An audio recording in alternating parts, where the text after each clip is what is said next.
मेरी कलम तभी उठती है जब दिल में एक दर्द, एक हुक अपनी चरम सीमा को पार कर लेता है। और मुझे लगता है जब तक मैं उस दर्द को शब्द न दे दूं, शांति नहीं मिलती। इस कोरोना ने नए नए शब्दों को ईजाद किया है, जिसमें एक शब्द मुझे नया मिला, प्रवासी मजदूर।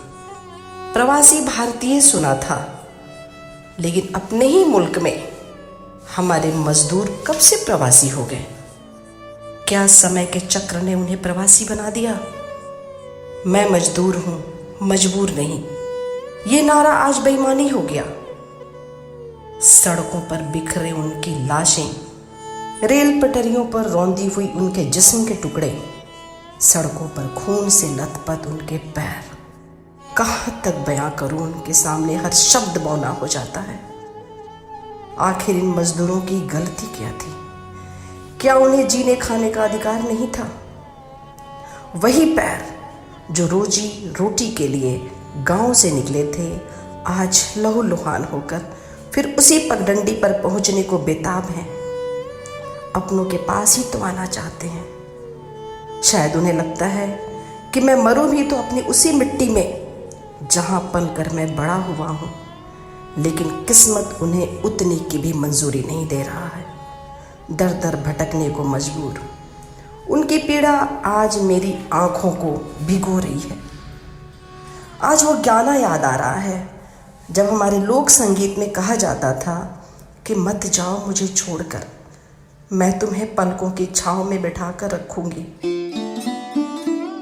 विदेशिया बनने की होड़ में निकल पड़े वो महानगरी की ओर। आज जब मैं उन्हें लौटते देख रही हूं, जिनकी सारी दुनिया लूट चुकी है, न रोजी न रोजगार, बड़े बड़े वायदे क्या इन तक नहीं पहुंच पा रहे हैं? जिसके पेट में आग लगी हो ना, उसे कुछ भी सुनाई नहीं देता।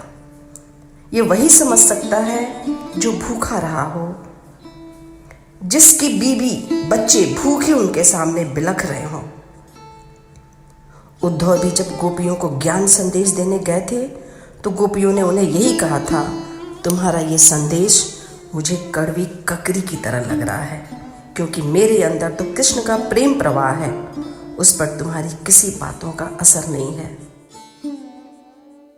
आज अपने अपने मजदूरों को जब मैं स्थिति देख रही हूँ, तो यही लग रहा है कि आखिर हम उन्हें संभाल क्यों नहीं पा रहे हैं। जब एक ऑटो से वो मुंबई के रास्ते बिहार आ रहे हैं, तो आप सोच सकते हैं कि अपनी पूरी दुनिया को वो एक ऑटो में समेटे अपनी बूढ़ी माँ एवं बच्चे के साथ घर वापसी कर रहे हैं। ऐसे में उनका नन्हा बेटा लघु शंका के लिए नीचे उतरता है। उसी पर एक ट्रक उस ऑटो को कुचल कर चला जाता है। उस नन्हे बच्चे की दुनिया पल भर में ही उसके सामने उजड़ जाती है। भूखा प्यासा रोता बिलखता वह बच्चा आखिर जाए तो कहाँ? इतनी भयानकता, इतनी वेदना, इतनी तकलीफ। एक कोरोना ने हमारे मजदूरों को इतना तबाह नहीं किया जितना हमारी शासन व्यवस्था ने।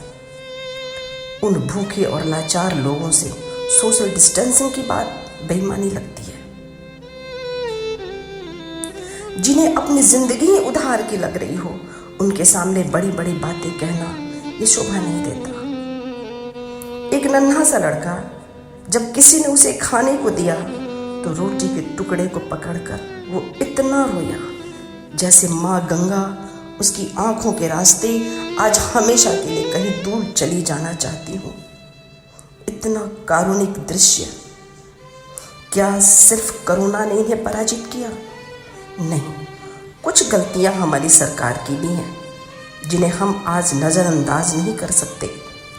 अगर हमने आपको कुर्सी पर बैठाया है, तो आप हमेशा 130 करोड़ जनता की बात करते हैं, तो ये सारे मजदूर भी उसी 130 करोड़ के अंश हैं, ये मत भूलिएगा।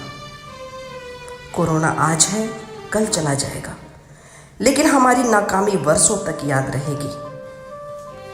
प्रेम का गीत गाता ताजमहल आज उन मजदूरों के सामने धाराशायी है। जब साइकिल पर अपनी पत्नी और बच्चों को प्यार से बिठाकर वो 800 किलोमीटर की यात्रा अपने उसी परिवार के प्यार में वो नाप लेता है।